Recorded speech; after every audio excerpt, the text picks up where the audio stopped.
সুমিত্রা ঘটক। সুমিত্রা ঘটক। আপনার ঠিকানা সোমরা বাজার। ঠিকানা সোমরা বাজার, থানা বলাগড়।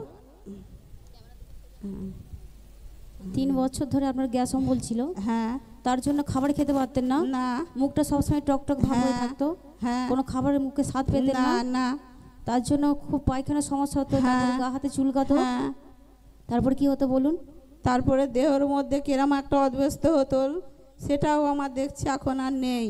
আচ্ছা, সব কিছু মনে হচ্ছে আমার একদম সব সুস্থ নরমাল হয়ে গেছে একদম। আচ্ছা, আপনি এখানে আসছেন কতদিন হচ্ছে?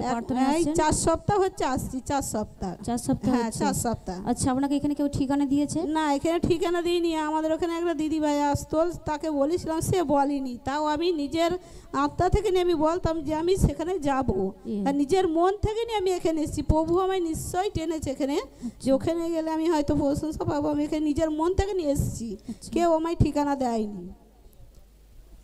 1 মাস হচ্ছে প্রার্থনায় যুক্ত আছে। আগে রবিবারে আপনি রবিবারে গুরুত্বপূর্ণ প্রার্থনা পেয়েছিলেন, ঈশ্বরের দাসের হাতে প্রার্থনা পেয়েছেন, আপনি বিশ্বাসে রিসিভ করেছিলেন।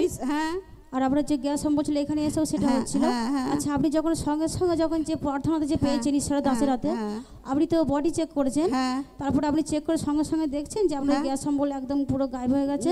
না, অল্প অল্প ছিল, তার মানে ছিল, কিছুদিন ছিল। তারপরে দেখছি আস্তে আস্তে মনে হচ্ছে আমার আর কিছুই নেই, আর যা খেতাম টক হয়ে যেত মুখ। আচ্ছা, এখানে যখন প্রার্থনা পেয়েছেন, তারপরে এখান থেকে প্রার্থনা পেয়ে আপনি বাড়ি গিয়ে দেখছেন পুরোপুরি একদম ক্লিয়ার হয়ে গেছে গ্যাস অম্বল, আর একদম নেই?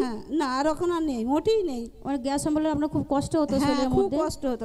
খুবই কষ্ট হতো। যা খেতাম আর কি, প্রচুর কষ্ট হতো। মাথা ঘুরতো, উঠতে পারতেন না, শুয়ে থাকতেন। ঈশ্বরের দাসের হাতে প্রার্থনা পেয়ে এখন পুরো সুস্থ হয়ে গেছে? সব সুস্থ, পুরো চাঙ্গা? চাঙ্গা। ইসলামের জোরদার মহিমা করবো। হালেলুয়া।